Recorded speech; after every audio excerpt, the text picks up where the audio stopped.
नमस्कार. मी किरण सर. आजचा जो विषय आहे तो आहे गृहपाठ म्हणजेच होमवर्क. अनेक मुलं जी आहेत ती घरी अ, जो होमवर्क दिलेला आहे तो करत नाही आणि पालकांचा हा मोठा प्रश्न असतो की त्यांच्याकडून होमवर्क कसा करून घ्यायचा. कारण काही वेळेला असंही होतं की पालकांना वेळ नसतो, काही वेळेला नकळत दुर्लक्ष होऊन जातं आणि त्याचा फायदा मुलं घेत राहतात. मुलं खूप हुशार असतात. ते फक्त पळवाटा कशा काढायच्या आहेत त्याच्याकडे चांगलं त्यांचा तो अभ्यास असतो. त्यामुळे ते आपल्याला बारकाईने, पालकांना बेसिकली बारकाईने बघत असतात दिवसभरात की कसं काय आपण ह्याच्यातून पळवाटा काढू शकतो. इवन ते टीचर्ससोबत पण या गोष्टी करत असतात. सो आपण स्टेप बाय स्टेप समजून घेऊया की त्यांच्याकडनं आपल्याला होमवर्क कसा करून घेता येईल आणि त्याचा जो प्रवास आहे तो सुकर होऊन जाईल. सो अनेक पालक जे आहेत माझ्याकडे कंप्लेंट करत असतात की हा घरी होमवर्क करत नाही आहे वगैरे.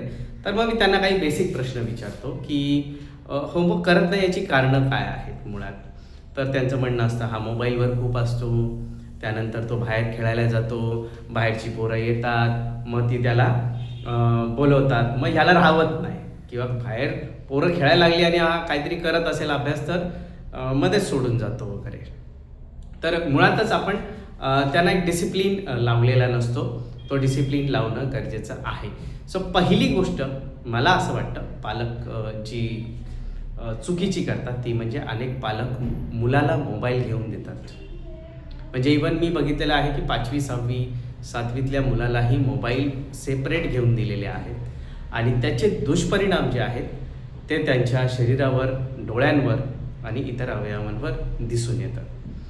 सो ही पहिली गोष्ट आहे की त्यांना मोबाईलपासून दूर ठेवणे आणि त्यासाठी त्यांना मोबाईल घेऊन द्यायचा नाही आहे. आणि जर त्यांच्या हातात मोबाईल पडला, तुमचा असेल किंवा इतर कोणाच्या घरातला असेल, तर काय करायचं आहे. सो पहिली गोष्ट तर मोबाईलमध्ये तुम्ही चाइल्ड लॉक लावला पाहिजे. तुमची आई आणि इतर कोण घरात असेल, आजी आजोबा किंवा भाऊ बहीण, ह्यांच्या मोबाईलमध्ये चाइल्ड लॉक लावला पाहिजे, जेणेकरून ते तिथपर्यंत जाणार नाहीत आणि कुठलाही डाउनलोड करायचं असेल, कुठला ॲप किंवा इतर काही बघायचं असेल त्याला, तर तुमच्या परवानगीशिवाय तो करू शकत नाही. चला ठीक आहे, आता तुमच्याकडे मोबाईल आहे, त्याला घेऊन दिलेला आहे, आता काय करायचं मग. दुसरा पर्याय असा आहे की तो मोबाईल जो आहे त्याला चाइल्ड लॉक लावून एक स्पेसिफिक टाईम सेट करणं. जसं अर्धा तास फक्त तुला मोबाईल मिळेल, त्या अर्ध्या तासात तुला मोबाईल बघायचा आहे. पण त्या मोबाईलमध्ये पण काय बघायचं आहे हेही तुम्ही ठरवायचं आहे, जेणेकरून त्याला चांगल्या गोष्टींची सवय लागेल, वाईट गोष्टींची सवय लागणार नाही. कारण माझ्याकडे असे अनेक उदाहरणं आहेत जी मुलं मोबाईल खेळून, मोबाईलमध्ये गेम्स खेळून त्यांचं आयुष्य बर्बाद झालेलं आहे. त्यांना अभ्यासामध्ये बिलकुल इंटरेस्ट राहिलेला नाही आहे. सो मी अनेक मुलांना पबजी किंवा फ्री फायर असे जे बंदुकीचे गेम्स आहेत, जे गोळ्या झाडणारे गेम्स आहेत, याच्यापासून लांब केलेलं आहे त्यांच्या पॅरेंट्सला व्यवस्थित काउन्सिलिंग करून. मी असेही काही मुलं बघितलेली आहेत. मला अहमदाबादची एक केस होती माझी, की आईवडील चांगल्या गव्हर्नमेंटच्या पोस्टवर आहेत आणि मुलगा दिवसभर घरी असतो, 10वीत होता तो, आणि 16 तास गेम खेळायचा आणि 16 तास झोपायचा. असं पण नाही की तो मुलगा हुशार नव्हता, हुशार होता. फॉरेनरसारखा बोलायला शिकला तो, कारण फॉरेनचे मित्र गेले त्याने गेम्स खेळून वगैरे. पण त्याला बाहेर गेल्यावर फिअर जाणवायचं, कारण दिवसभर घरी असायचा. अशी काही उदाहरणं पण मी सॉल्व्ह केलेली आहेत. आणि अजून एक उदाहरण होतं की जो मुलगा आहे तो ड्रायव्हरचे गेम्स खेळायचा कोरोनामध्ये. ड्रायव्हरचे गेम्स खेळून खेळून त्याची मेंटॅलिटी अशी झाली की मी ड्रायव्हिंग करणार, शिकून काही फायदा नाही आहे, मला फक्त ड्रायव्हिंग करायची आहे आणि या शिक्षणाचा काही उपयोग त्यासाठी नाही आहे, ही त्याची मेंटॅलिटी सेट झाली. त्यानंतर गेम खेळून अति ॲरोगंट होतात. पालकांना ते अक्षरशः हात उचलतात पालकांवर किंवा पालकांशी भांडतात, आरडाओरडा करतात मोबाईल मिळाला नाही तर वगैरे. आणि काही अशी बघितलेले आहेत की मोबाईल मिळाला नाही तर डायरेक्ट सर्दी, खोकला, ताप वगैरे ह्या सगळ्या गोष्टी त्यांना जाणवतात. सो पॅरेंट्स काय होऊ नये मग त्यांच्या हातात देतात. अशी काही उदाहरणं आहेत. सो फर्स्ट गोष्ट ही लक्षात ठेवायची आहे की मोबाईल त्यांना न देणं. 12वीपर्यंत तरी मोबाईल द्यायचा नाही आहे, जेणेकरून त्याचं माइंड जे आहे तोपर्यंत 12वीपर्यंत बऱ्यापैकी स्टेबलाइज होतं आणि त्याला कळतं चांगलं काय वाईट काय आहे. कारण मोबाईलमध्ये अशा अनेक कंटेंट बनवणारे आहेत जे फक्त त्यांना मॅनिप्युलेट करतात आणि त्यांचं दुर्लक्ष अभ्यासापासून कसं होईल याकडे जास्त फोकस असतो. आज जगातले 4-5 असे देश आहेत ज्यांनी 16 वर्षाखालील मुलांना मोबाईल बॅन ठेवलेला आहे, सोशल मीडिया बॅन ठेवलेला आहे. आणि त्याच्यामुळे काय होत आहे तर मुलांचा फोकस वाढतो आहे अभ्यासामधला. सो ही एक चांगली गोष्ट आहे. भारतातही याच्यावर विचार करायला हवा, जेणेकरून मुलं अशी वाया जाणार नाही आहेत. हे तर मी काही एक्झाम्पल देतो आहे, अशी अनेक एक्झाम्पल्स आहेत भारतामध्ये ज्यांचं करिअर बर्बाद झालेलं आहे या सगळ्या गोष्टींमुळे. सेकंड थिंग, जर ऐकत नसेल मुलगा तर काय करावं. अनेक पालक जे आहेत ते आपल्या मुलाचे खूप लाड करतात. ऑफकोर्स ते प्रत्येक पालकाला वाटतं की आपल्या मुलाला लाड करावे, पण लाड कुठले करावे आणि कसे करावे ह्याचं पण थोडंसं भान आपल्याला असलं पाहिजे. फॉर एक्झाम्पल, माझे काही पॅरेंट्स आहेत ते बोलतात हां खाण्यापिण्याचे लाड, पण अभ्यासाच्या बाबतीत लाड नाही काहीच. काही पॅरेंट जे आहेत ठीक आहे जाऊ द्या, आता काय पहिल्यापासून दिलेलं आहे, आता काय रोखणार त्याला, मग तो डिप्रेस होईल किंवा त्याला वाईट वाटेल वगैरे हे ते. तर आमचं प्रेम आहे त्याच्यावर. तर या गोष्टीवर एक तोडगा म्हणजे काय तर ऐकत नाही आहे तर त्याला हळूहळू एक पनिशमेंटची सवय लावली पाहिजे. पनिशमेंट काय काय असतील, वेगवेगळ्या प्रकारच्या असतील. जर तू होमवर्क केला नाहीस तर तुला आज जेवण मिळणार नाही, किंवा सुरुवात अशी करू शकता साधं जेवण मिळेल. त्यानंतर हळूहळू जर ऐकला नाही तर मग तुला जेवण मिळणार नाही, असे काही गोष्टी तुम्ही त्याला सांगू शकता. किंवा होमवर्क करत नसशील तर तुला मोबाईल मिळणार नाही, अशी एक कंडिशन्स तुम्ही घालू शकता. असं काहीतरी लुभावणं देऊन तुम्ही करू शकता, पनिशमेंट देऊ शकता. डायरेक्ट मारणं हे योग्य नाही आहे, पण सायकोलॉजिकली खेळणं. काही मुलं निडर झालेले असतात, त्याला कितीही मारा काहीही बोला ते ऐकत नाहीत. आणि काही पॅरेंट्स असतं फक्त बोलतात की हां मी अनेक वेळा सांगते त्याला मोबाईल फक्त अर्धा तासासाठी बघ, नंतर अभ्यासाला बस, मग अभ्यासाला बस, फक्त एवढं बोलून मोकळे होतं. पण तसं नाही आहे, मुलं ऐकत नाहीत. We need to take actions. जर तुम्ही ॲक्शन्स घेतल्या तरच मुलं छान काम करतात.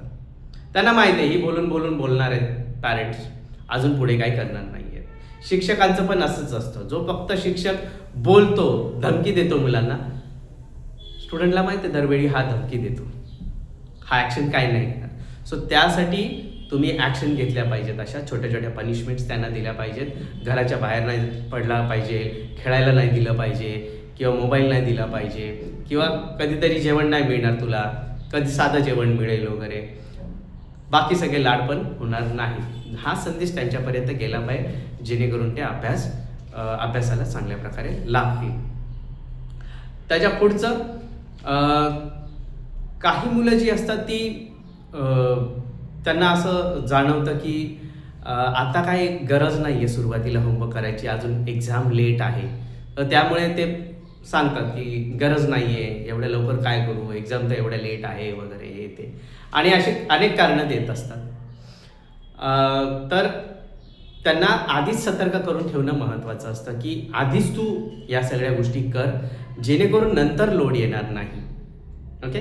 आणि शाळेतून पण त्यांना मोस्ट ऑफ दी लिहायला देतात आणि इतर ठिकाणीही, पण मोस्ट ऑफ दी शाळेतून लिहायला देतात. पण मुलं काय करतात ते कॉपी पेस्टच करतात. ते कॉपी पेस्ट आपल्याला थांबवायचं आहे. कॉपी पेस्टमुळे काय होतं, त्याचा अभ्यास होत नाही, तो फक्त इथून तिथे उतरवत असतो. सो त्याला सांगायचं आहे तू व्यवस्थित समजून घे. वर्ड्स माहिती नसतील, वर्ड्स शोध. त्यासाठी त्याला थोडासा मोबाईल थोडा वेळ दिला वर्ड्स शोधण्यासाठी, चालेल, हरकत नाही आहे. तर ChatGPT यासारखे टूल जे आहेत तिथून इझिली तो वर्ड शोधू शकतो आणि कन्सेप्ट समजून घेऊ शकतो. आणि त्याला नंतर सांगायचं आहे जे काही तुला समजले ते लिहायचा प्रयत्न कर. स्वतःच्या भाषेत समजून घे, मराठी असेल, हिंदी असेल, कुठली असेल. सो हे केल्यावर तो न बघता लिहिल. आणि मोस्ट ऑफ दी मुलं फक्त कॉपी पेस्ट करत असतात, त्याच्यामुळे त्यांचा नुकसान असं होतं की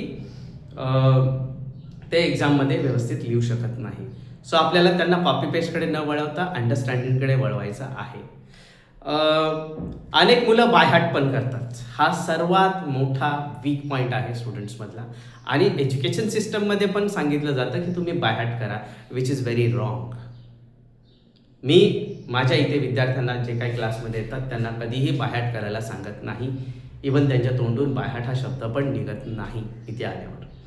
जे काय असतं तुम्हाला अंडरस्टँड करायचं आहे. अंडरस्टँडसाठी तुम्हाला वर्ड टू वर्ड समजून घ्यायचं आहे व्यवस्थित की याचा अर्थ काय. जर तुम्हाला अगदीच येत नसेल तर ChatGPT किंवा AI इतर टूल्स असतील त्याचा वापर करून फोटो काढून मराठीमध्ये, हिंदीमध्ये, गुजराती किंवा कुठलाही कन्नड वगैरे कुठल्याही भाषेमध्ये तुम्ही त्याचा अर्थ समजून घेऊ शकता. त्याला सांगायचं जास्तीत जास्त समजून घे.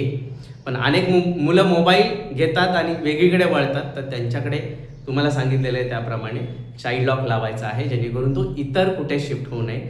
फक्त ChatGPT त्याने यूज करावं अभ्यासासाठी व्यवस्थित पद्धतीने. याच्यावर आपलं बारीक लक्ष असलं पाहिजे.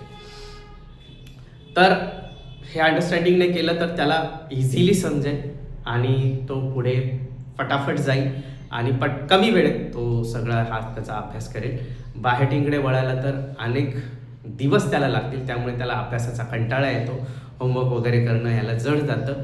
तर ही जी मेथड आहे अंडरस्टँडिंगची, ही प्रत्येक स्टुडंटने अवलंबली पाहिजे. प्रत्येक पॅरेंट्सने त्यांना सांगितली पाहिजे. म्हणजे बायहार्ट म्हणजे हे गाढव बनण्याचं लक्षण आहे. आपलं जे ह्युमन्स आहोत आपण हे समजायला लागलेलो आहोत, प्रश्न करायला लागले आहोत जसं आपण इव्हॉल्व्ह होत गेलो त्यानुसार. सो त्यामुळे आपण गाढव नाही आहोत, आपण मनुष्य आहोत. आपल्याला चांगला ब्रेन या निसर्गाने दिलेला आहे, त्याचा वापर चांगल्या पद्धतीने आपण केला पाहिजे हे आपल्याला समजलं पाहिजे. सो ट्रेडिशनल जे काही बायहार्ट सिस्टम आहे ती वगळून पुढे वळायला पाहिजे. म्हणजे त्याचा इंटरेस्ट वाढेल, त्याला अनेक विषय इझिली समजतील आणि तो जास्तीत जास्त लिहू शकेल, स्वतःच्या भाषेत लिहू शकेल. हे फार महत्त्वाचं आहे. तर या काही टिप्स झाल्या तुमच्या मुलाकडून होमवर्क करून घेण्यासाठी. लाड करू नका, मोबाईल देऊ नका, फॉलोअप ठेवा त्याचा की कुठला टायमिंगला त्याला बसायचं आहे, किती वेळ बसायचं आहे. एक्सेप्ट करून द्या की एवढ्या वेळात मला पाहिजे आहे, तरच तुला जेवण मिळेल, तरच तुला मोबाईल मिळेल, तरच तुला या सगळ्या गोष्टी मिळतील. ओके. सो थँक्यू, धन्यवाद. हे होतं होमवर्कबद्दल.